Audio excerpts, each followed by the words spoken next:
you got to try to put yourself in the places where people, like I can say now, like myself, are at, right? So there's tons of camps going on. There's tons of clinics going on throughout the city, throughout the course of the summer, where college coaches are going scouting at,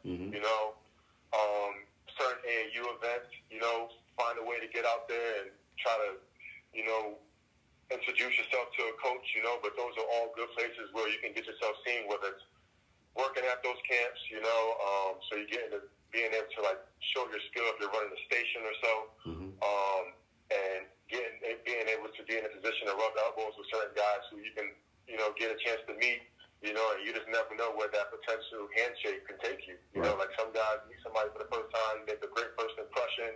You see the same person again another time, and make another great impression on them, and they'd be like, I know somebody who's looking for somebody like yourself. You should give him a call, and it's all word of mouth and the type of impressions that you make, So just being able to put yourself in the same space where these college coaches may be, will give you like a leg up. That was Dante Milligan of NYU. He spoke about his playing resume, his time as a grad assistant at St. Louis University, the difference in working at Division I compared to a Division III, and different ways to become an assistant coach. I am Mark Williams. This is the Assistants Podcast, and this is Dante Milligan. Good afternoon, sir. How are you? I'm doing great. Yourself? I can't complain. I mean, it's raining out here in New York, but it is what it is. That's part of it. But I'm happy that you guys are doing well at NYU, and you in particular. Yeah. He said, yeah. And everything's good. Nothing wrong with a little bit of rain.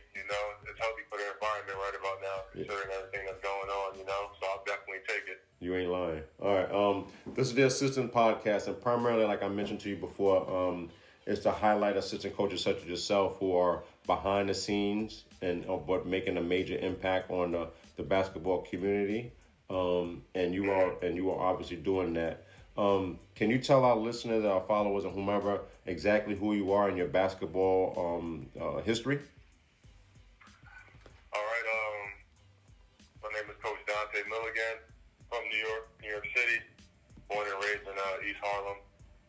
Right now, coaching at NYU, and assistant men's basketball coach at NYU. Got into business 4 years ago. Started at St. Louis University. That's where I got my feet wet.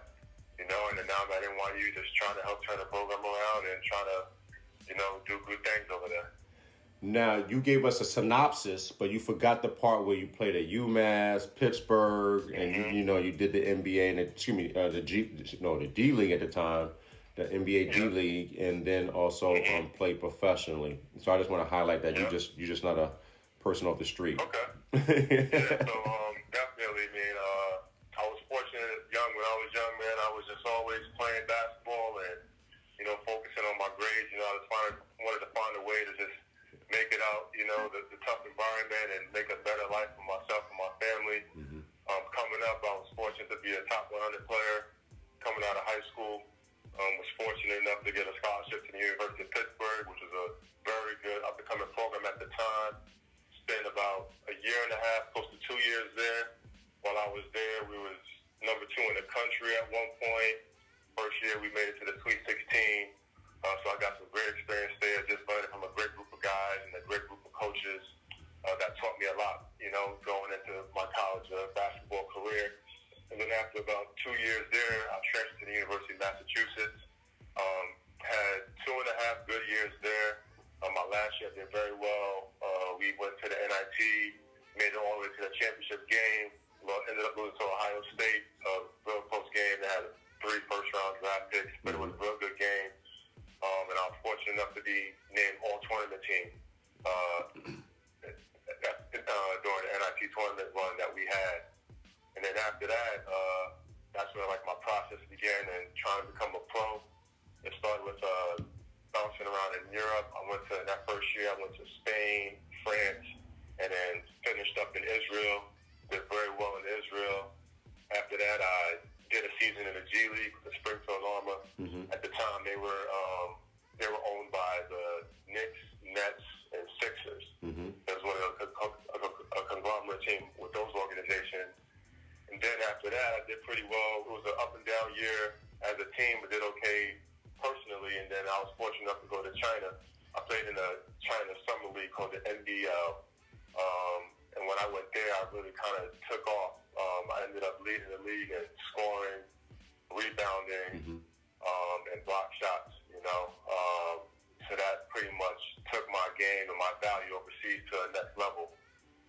And then after that, I bounced around a bunch of other places within Europe, went back to Israel for another stint, went back to China for another stint, did the G League for another stint, had a couple of NBA workouts with a bunch of teams.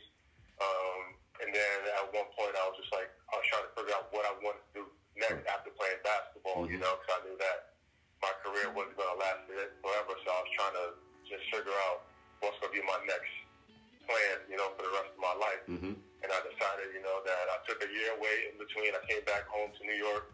I was still working out, got into like the personal training field, was personal training, like in weights, basketball, you name it. And then during that year of just reflecting, I was like, you know what, I want to try coaching. So that summer I did some local AAU coaching within the city with some youth. And then my college coach who coached me at UMass, he had just gotten relieved of his duties at Oklahoma State. And I reached out to him like, hey, coach, I want to get into the business. You know, can you take me along, you know, under your wings wherever you end up going next? So he so happened to get hired at St. Louis University. And once he got hired at St. Louis University, and when I saw him give me that call, I knew what he was calling for, you know, and I was excited about that opportunity. And that's when things just opened up and my second wave of my career started. So did you have intentions prior to when you were running around playing a lot? Did you have any intentions at any point becoming a coach? I did not. You know, I mean, I always thought about it. So I always knew that I still wanted to somehow be connected to the game, you know, but I didn't know it in what magnitude. So I mean, it probably crossed my mind here and there, but it wasn't something that I was like seriously thinking about or like adamant about being my next phase of my career. Do you find that professional players such as yourself who come back home, back to the States, do they really have a year just to figure it out? They're a little confused on what they need to do? I think if they, first off, if they budgeted their money correctly, you know, so they're not stressing financially, you know, and they don't have a lot of people in their pockets, you know, and they can just relax and take care of themselves, or maybe some immediate family, and they don't have that pressure in which they have to find a job, you know, right away, which could be in a field that they don't want, then absolutely, you know, but that honestly just depends upon the person, you know. Right. So how has it been coaching? Because you went as a grad assistant at St. Louis first.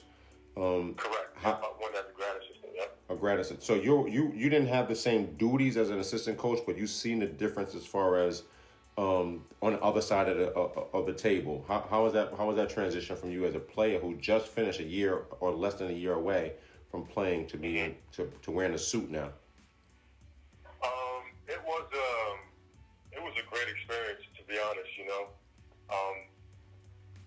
Getting on that other side of the game, you know, was kind of like an eye-opener for me, just seeing what it took day in and day out, you know, and how many people have to be involved when it comes to running a successful program.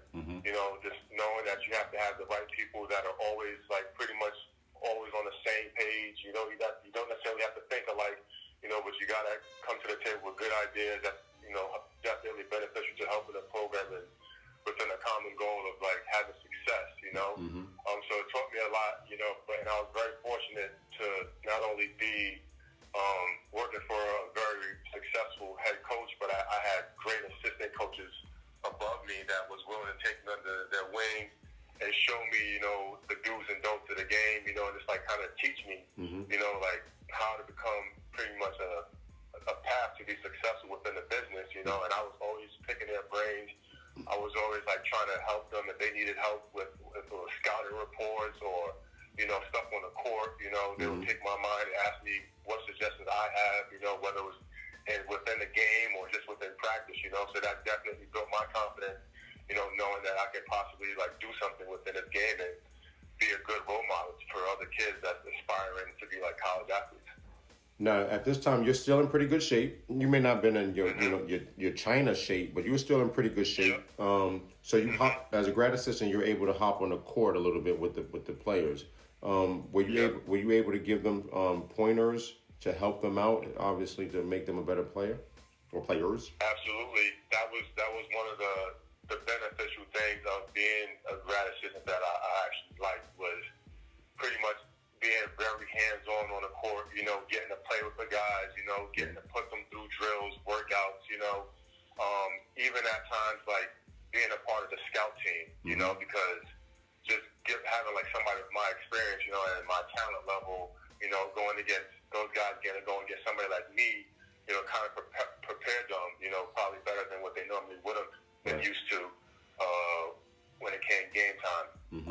So it was definitely helpful for me, and it also kept me in shape, Yeah. And what I do notice is that the guys nowadays, right, they respect you more if you can actually go on the floor and show them. Right.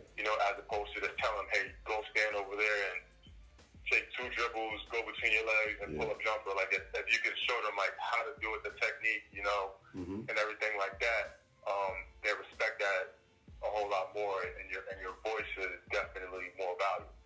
Especially if someone such as yourself who did it professionally. I know that Coach Ford was a legend on a college level, but I don't know if he really broke into the professional ranks. I don't remember, but you actually did it on a professional level and got a check for it. So I'm sure that they respected you a little bit more. Not more than Coach Ford, but just more that because you were on the court and did it at some point in your career.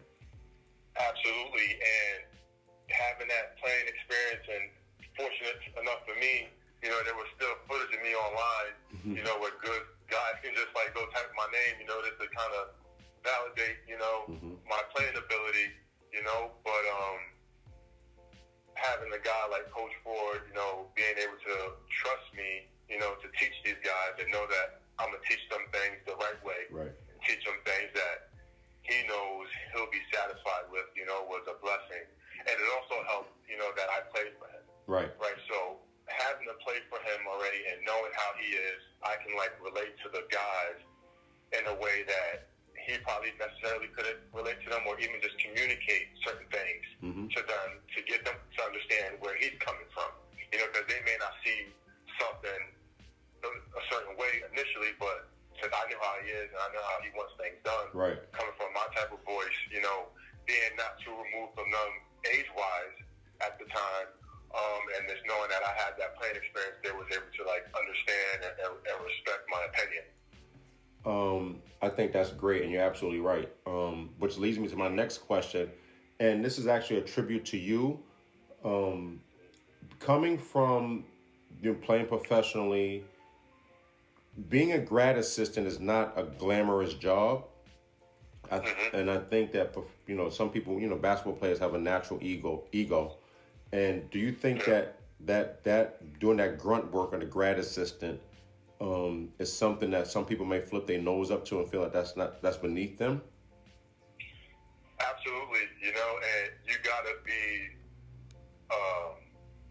what's the right word? Like, you gotta be a humble person, especially if you was like very successful, playing like post-college and professionally, to come back and take that type of role, because you're doing a lot of the dirty work, like you're not recruiting, you're not, you're not doing the scouting stuff, you're sometimes you're checking classes, right? Sometimes you're making sure guys are getting to class. Sometimes you're making sure guys are getting to breakfast, sometimes you're making sure guys are getting to their weightlifting sessions, or getting to their tutors,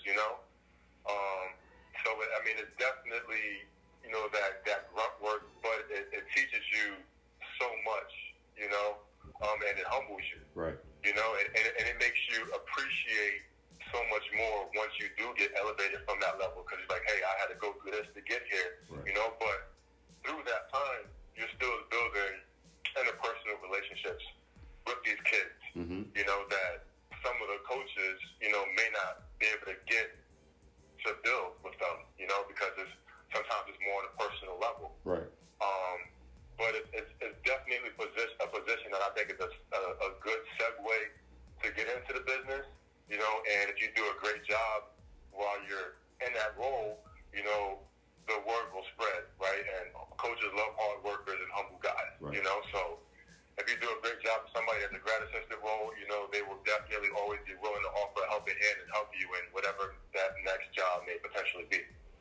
which for you turned out to be after you got your grad assistant degree. First of all, congratulations on getting your master's degree from St. Louis. Thank you. I appreciate that. Appreciate that. Your next step was where? Your next stop was where? So after I graduated, getting my master's at St. Louis, I was offered an opportunity to interview for a job at NYU. So this is how the game works. It's pretty much for the majority of it, it's all who you know, right? And the connections that you make, right? So the guy who was getting interviewed at for the NYU job at the time, one of his coworkers, who was also one of my assistant coaches at UMass, was saying, "Hey, one of my guys may have the opportunity to get this job at NYU. If he gets it, would you be interested in interviewing?" I'm like, definitely. Like I didn't care about the level that it was Division III, and I was at St. Louis, which is a high level A10 school. Mm-hmm. I was excited to get another opportunity within the business because they don't come too often. It's very tough to get a job in college basketball, whether it be Division I, II, III, JUCO, NAIA. These jobs don't come easy because there's always tons of people trying to get them. Right. So happened he ends up getting the job. We get more acquainted. Then I eventually find out that the guy who ends up getting the job actually worked for Coach Ford back in the day at one of his stops at Eastern Kentucky. So then they connected. So that's how that relationship kind of got made between him and I. And then I interviewed twice, and then I was fortunate enough to be hired by him. Wow. And that goes back to the old adage, it's not what you know, it's who you know. Exactly. Yeah. And it's like that, at any level. Like sometimes there's guys out there who probably have more experience than me and better resumes than I did, but me having that connection, made all the world of the difference, and they gave me that leg up and that opportunity. Yeah. So, although you didn't get the opportunity to recruit at St. Louis, you're obviously doing that now at NYU, and it's a completely different dynamic academically. How has that transition been as far as dealing with players that the academics is first and foremost at NYU? Although you guys are really good, but the academics is comes first and foremost. Yeah, I mean it's totally different. It was, to be honest, it was nothing that I couldn't even imagine. It's just like, if you're at the 8-10 level, right, you got to find guys who are slightly better than you got to find guys who are like Big East type quality recruits, right? Because you want to get players that are better than that level, right? But at a school like NYU, right, like it's a high level, high D3 school. The league, the UA, is a very competitive league. It's probably one of the better D3 leagues, if not the best D3 league in the country. So the basketball is pretty good. But on the flip side, the recruiting aspect of it it's a challenge, because you're not just out there looking for guys who can put the ball in the basket, right? You got to cross off the box with, all right, yeah, you have to be good at basketball, but he definitely has to have really good grades, and financially, he has to be able to afford it, because as you know, Division III schools don't offer full athletic scholarships. Right.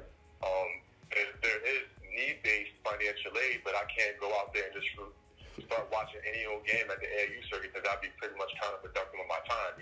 Right. I have to go out there, do my homework beforehand, know who I'm going to see, know that I've vetted these guys, know that they have the grades and they have the money to afford it, and then I get to evaluate them on their talent. So the recruiting aspect of it is a lot tougher, and we have to have such a huge recruiting pool, because even though a kid's family may say they can't afford it, and then we invest a whole bunch of time recruiting them, and then when they finally get admitted to the school and they get their package back and what they're going to have to pay financially, or their financial aid package, then they still may taste to say, hey, this is too much. Right. So we got to have a very extensive list of guys who fit our profile, because we can have 100 guys on our list, but we'll be fortunate just to get 5. Wow. So it's tough in that aspect of it, but it makes the game more enjoyable. Now I'm in my older years, I should say. I had the luxury of playing against a lot of the NYU guys at a secret run in New York City, And and I don't want people to get confused that Division III is the players are whack. Some of them dudes can hoop. Yeah. So how was the transition from seeing St. Louis where kids are playing above the rim and to NYU where players aren't necessarily all above the rim, but they're making the fundamental sound play and converting? How's that transition been for you? Yeah, so like at this level, right, the coaching aspect of it, and the development aspect of it is so integral, in terms of being successful, because at that high level, Division I level, you can give somebody the ball and say, go make a play. Right. You don't have an abundance of those type of guys at the Division III level. Granted, you do have some, but a lot of these guys, they have their deficiencies, whether they're not as athletic, or they don't have a great handle, or they're not as strong, that somebody's missing something. There isn't the perfect Division III player, but with that being said, there's still plenty of guys who are very good at this level, and do take the game very serious, but at the same time, I think if you're not really coaching these guys, X and O these guys, drilling these guys on the fundamentals on a daily basis, making them better on a consistent basis with the constant skill development stuff, just to give them that competitive edge, then you're not really doing the best you can to help them be successful. So you guys are running a lot more sets and plays as opposed to in St. Louis where it was maybe a high pick and roll, whatever the case may be, he turns a corner and try to attack. So you guys are running more Hoosier type stuff. I wouldn't go as extreme to Hoosier, because these kids, they some of them do have ability, so it's definitely not Hoosier type stuff, but yeah, your playbook could be as extensive as almost 50 plays, Wow. And you're constantly adding plays throughout the course of the season with scouting, and adding counters to plays that you already have, because you've always got to prepare, because the guys at this level, especially coaches, are always trying to out-coach each other, trying to outsmart each other. Right. That's how you get that advantage, it's not by just having the best player, you got to outsmart your opponent, who's on the other end of the bench. So it's you definitely got to have an extensive playbook, and be able to hit guys with something that they don't see coming. Right. Now, I was joking with the Hoosiers. I mean, most people do think that they think D3 basketball. I'm pretty sure that comes to their mind, Hoosiers and stuff like that. No, they need to go see a Bowdoin game and a UMass Amherst games, because those games are intensive. Those are like high level D3 guys. And what people do forget is that you get a lot of guys who transfer from the D1 level to D3. Or guys who at the high D2 level transfer down to D3. So they're still pretty good players. But they just want a different challenge. Or maybe they decided that, hey, I want to focus more on academics. Because at the Division I level, no matter if you're at a school in the Northeast Conference or if you're in the ACC, everybody thinks they're playing professional basketball. Yep. And once you get to this level, there's some guys, that think or have aspiration to play professional basketball, but the majority of these guys are just more focused on getting their grades, getting that degree, and being somebody successful, down the road off the court. Yep. I think that separates. It's a different motive at the NYU level and on that level. And I've been fortunate to play against some of these guys and know a lot of them, and their focus is a different level, man. I'm quite envious of their focus. So, New York City, how would you recommend the up and coming coaches right now in New York City, or it could be anywhere? How would they get into the coaching profession if there's something that they so enjoy doing so much? Honestly, if they aren't fortunate enough to have the connections that I had, you gotta try to put yourself in the places where people, I can say now, like myself, are at, right? So there's tons of camps going on. There's tons of clinics going on throughout the city throughout the course of the summer where college coaches are going scouting at, certain AAU events, find a way to get out there and try to, introduce yourself to a coach, you know, but those are all good places where you can get yourself seen, whether it's working at those camps, you know, so you get into being able to, like, show your skill if you're running a station or so, and being able to be in a position to rub elbows with certain guys who you can, you know, get a chance to meet, you know, and you just never know where that potential handshake can take you. You know, like some guys meet somebody for the first time, make a great first impression, you see the same person again another time, you know, and make another great impression on them, and you may be like, oh, hey, I know somebody who's looking for somebody like yourself, you should give him a call, you know, and it's all word of mouth and the type of impressions that you make, you know, so just being able to put yourself in the same space where these college coaches may be, you know, will give you like a leg up, you know, in the game. I would agree with that. I think that you are actually a testament to that, primarily because, again, I don't know too many people that were successful as yourself on the court that was willing to take a grad assistant job, because that you're doing everything. You may even be taping you may be taping ankles at some point too. And in addition to that, you still have class. Yeah, you still got class, right? And it's just like, shit, like you said, David, I had to make sure some guys got their treatment in. Yeah. You know, like, if I had to go, you know, knock on a kid's dorm room door and be like, yo, come on, man, like, you got to take care of your body. You know, that was part of my job, and that was my duty, and I took that serious, you know, because at the end of the day, you know, I got to do my job to its best ability, no matter what it is, you know, whatever they may ask, you know, because that's going to show to them that I'm willing to work, I'm willing to do everything I need to do in order to make the whole program successful. You know, I'm not making it about myself, you know, I'm making it about us. And that's the most important thing at the end of the day. Well, there's a phrase that I tell all the kids that I train, and it's quite simply, be a star in your role. Whatever your role is, be a star in that role. Yep. I mean, that's very true. You know, I mean, there's guys, you know, like, just think about Eric Spoelstra, right? Miami Heat coach, right? He was a star in his role. Yeah. Many people probably don't know what his role was, but he was a video coordinator. Yeah. Right? Like, he did that job to his best ability, you know, and then Pat Riley hired somebody that he trusted, you know, and she obviously had to show Pat Riley something that entrusted him to hand the keys over to him to run that team. Right. You know, so if you do your job to its best ability, you know, you never know who's watching, you know, and how they're watching and what they're watching, you know. So you just always got to just do whatever task that you get thrown at you to your best ability and just do it with no regrets. I agree. Now, I want to take this opportunity and thank you for answering the phone call and speaking to us regarding the assistance and the job that you guys got to do. Oh yeah, absolutely. You know, and I mean, it's a blessing to be in this position. You know, and to be in a role where you have kids that, you know, look up to you, you know, and you can pass on your wisdom and try to help them achieve their goals and be successful in whatever realm it may be, you know. But I mean, it's a blessing to be in this position that I'm in right now, and I just only hope to just continue to be in and hopefully continue to elevate myself within this profession. And we'll be right there to watch your transition to the next level, man. Appreciate it. No problem. Thanks for having me. Thank you.